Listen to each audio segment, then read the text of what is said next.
Good evening and welcome back to the channel. Now, a bit of an unusual start to a video this time because, as you can see, I've not been kidnapped, but I am in the back of somebody's car.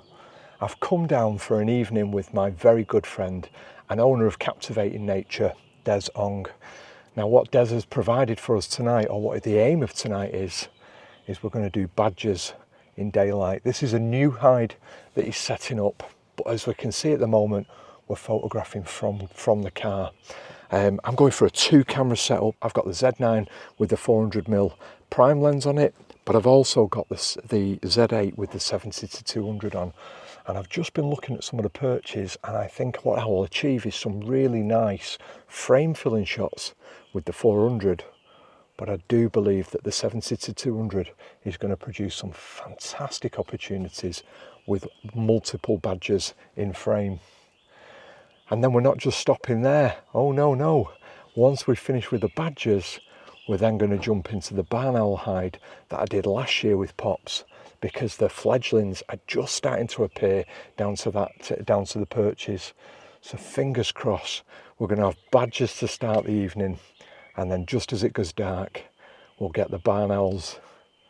So if barn owls and badgers is something that you think, I'm really interested in that, as I am, come along for the journey and see what I see. So what you can probably see there is that the camera is on a beanbag. So it's completely secure on a beanbag. And we've got some scrim netting over the open window to give us that concealment and to ensure that the badgers can't see us in the car. Now it's going to be a hot one because it is already probably about 24 degrees. And we can't have lots of windows down because the car will just fill up with midges. But it's going to be absolutely fantastic.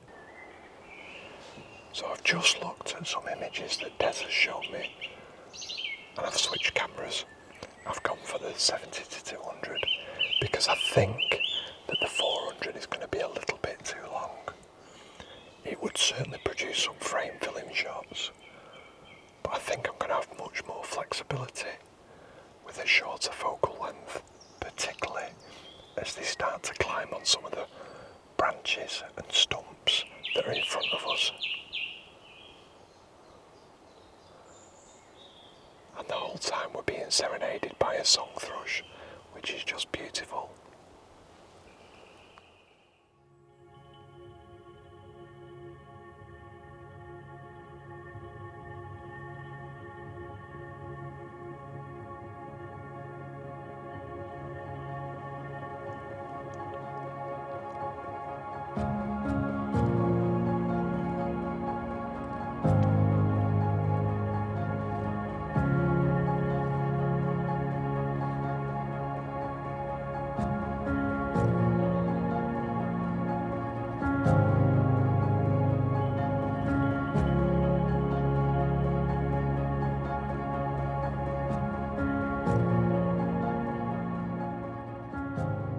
This is really special.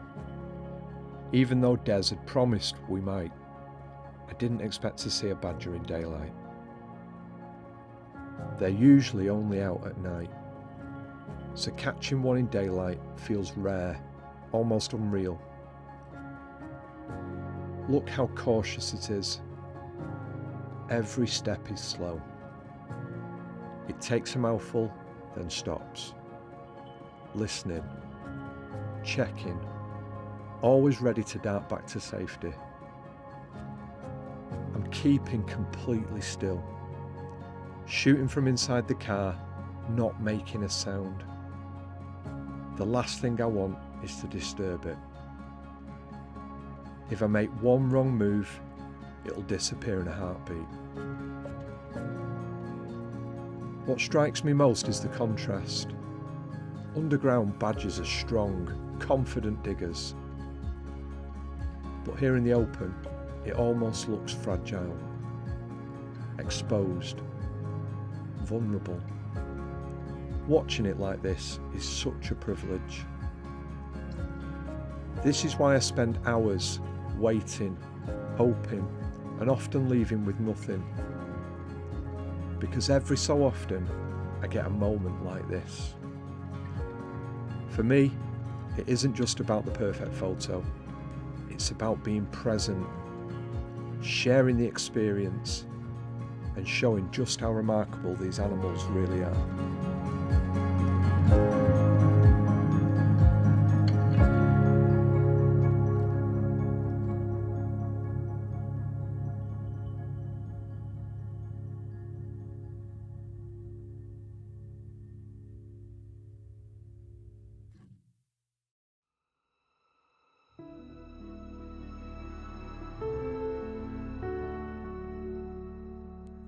I'm sitting quietly in the car, and in front of me, a brown hare. Using the car as a hide lets me and Des stay close without disturbing it. The hare doesn't see us as a threat, so we get this rare chance to watch. Look at those long ears. Every tiny sound makes them twitch. The hare is always alert, ready to sprint away in an instant. It feeds slowly, nervous but calm enough to stay. Its movements are so graceful, every pause feels deliberate. We're filming from just a few meters away, yet it feels like we're being let into a secret. The hare lives most of its life out in the open fields, but moments like this remind me how well it blends into its landscape. There's something magical about seeing a hare up close, its huge eyes scanning for danger, the power in those back legs, hidden until the last second. It's a mix of fragility and strength. This is why I love filming wildlife. You wait, you hope, and sometimes you're rewarded with a moment like this. For me, it's not about the footage, it's about being in the present, appreciating the beauty right in front of us, and sharing it so others can see just how special these animals are.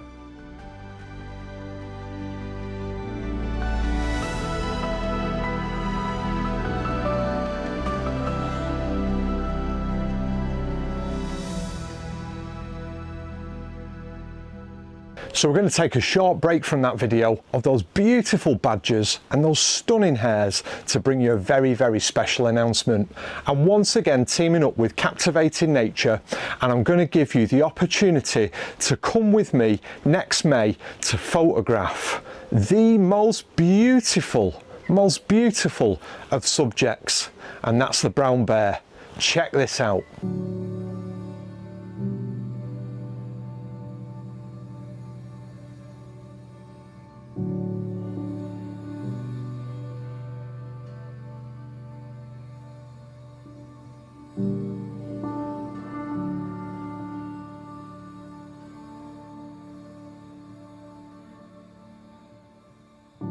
Join us on an exhilarating 7-day journey centred around one of the most concentrated areas of bear activity in Europe, the Carpathian Mountains. Immerse yourself in the captivating world of these magnificent mammals as we explore multiple hides, offering exceptional opportunities to capture some stunning photographs. What sets this location apart is its unique ability to offer a great variety of images. Our carefully selected time of year ensures the perfect angle of the sun, allowing for gorgeous backlit shots that you won't find in other popular Scandinavian destinations such as Finland. To seize the best moments, photographers will benefit from a range of lenses from 70mm through to 800 for capturing bears at varying distances. Adapt your gear to your shooting preferences and desired image outcomes. The hides themselves are accessible via forest paths with some inclines. Although the tour is relatively intense, the rewards are well worth the effort. Our daily routine begins before dawn and lasts around 3 to 4 hours. After an invigorating start, we return for a delightful breakfast, followed by some downtime to relax and recharge. A hearty lunch awaits before we venture out once more in the late afternoon for some more awe-inspiring bear encounters.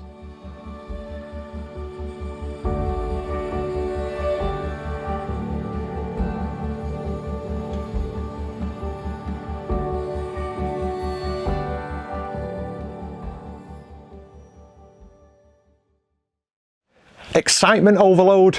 Oh my word, how beautiful were those bear cubs. If that's something that interests you, check out the link in the description below and join me in captivating nature on a trip that really will be the memory of a lifetime, photographing the stunning brown bears in the backdrop of the Carpathian Mountains in Romania. Check it out.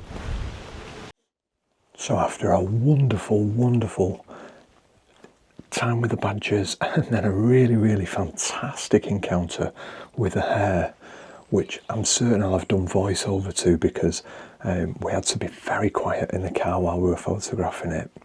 We're now in the barn owl hide awaiting the arrival of the barn owls. It is 10 to 10 cowboy time, and Chris assures us it will only be a matter of minutes before they arrive. So fingers crossed, sit tight, and let's see those barn owls.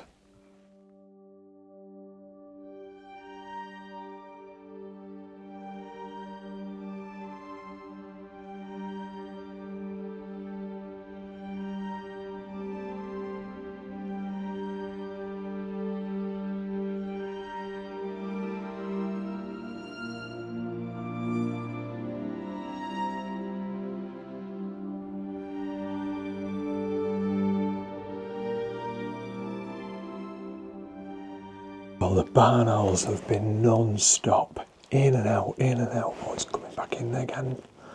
At times we've had both the male and the female on the perch together with a 400mm focal length. They're just at the absolute fringes of the frame.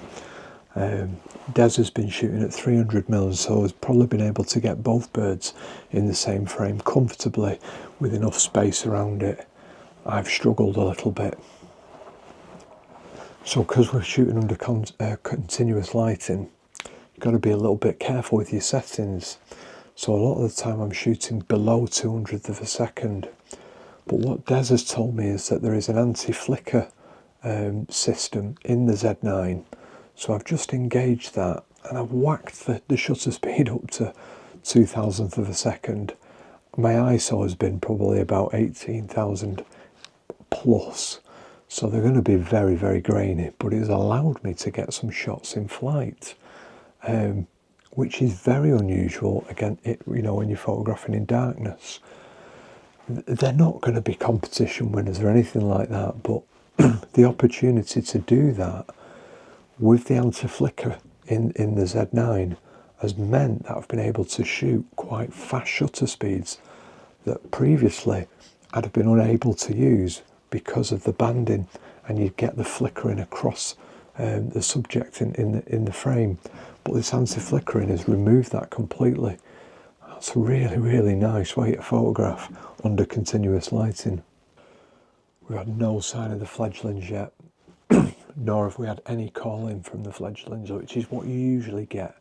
You usually get an element of them calling out, and they haven't been. It's just been the male and female.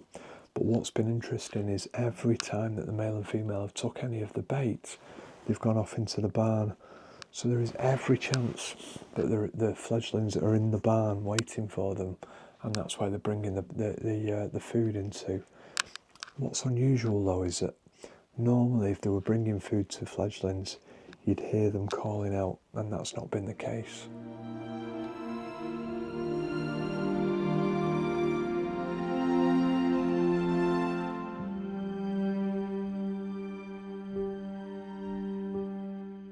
When you're shooting low shutter speeds, what you're looking for is your subject to freeze. And what you tend to find with the barn owls is they're so alert and they're constantly swiveling their head around. So you're looking for those moments where they kind of fix onto a position. Ideally, I quite like it when they're looking down the barrel and they're looking straight down the lens. So you're looking for those moments. And then the other thing that you've got to employ here is, rather than taking single shots, I'm doing short bursts, because what you tend to find is that within those bursts you'll get a shot that's sharp. There will be lots of failures and you have to accept that, but the sharp shots come with that. But you're only going to achieve that by taking bursts, not, you know, not aiming for a single shot.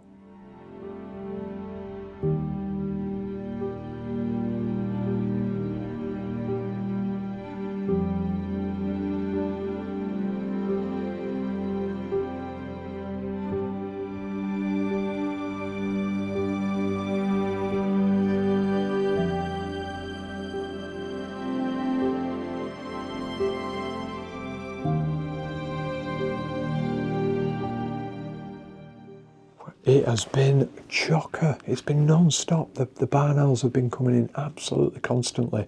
And what's been absolutely fantastic is they've dropped onto some of the lower perches that I've never seen them go on before, which gives you that lovely backdrop of the grain fields behind them and some really nice textures within that.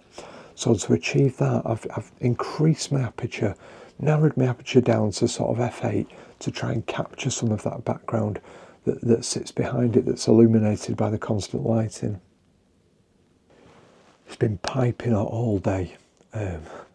It's not piping hot now. The wind's picking up ever so slightly, and there's a little bit of chill to that wind. It is 11 o'clock at night though, so you know, you wouldn't expect it to be still warm at that time. I'm still really comfortable though.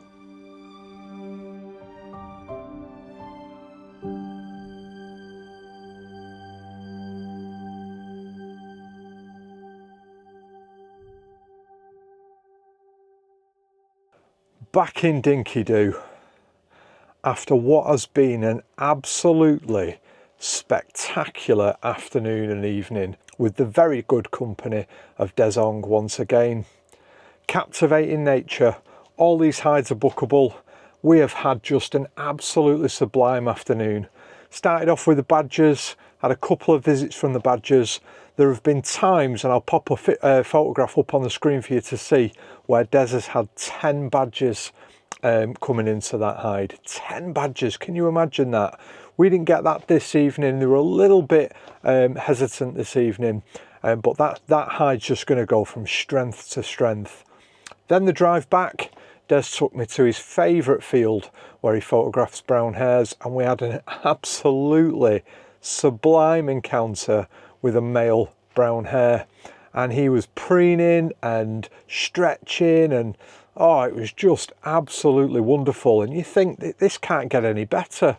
And then we've just done the barn owls, and I've had male and female coming. I've lost count how many times they've come into that perch. They have been in constantly and consistently all night. It has been spectacular. I don't know what else, there's no more superlatives to use for that. It has just been a really, really fabulous evening. And I've loved absolutely every minute of it. If you want to book on any of these hides, Captivating Nature, there'll be a link at the bottom of the screen. There'll also be a link in the description. Get on and have a look.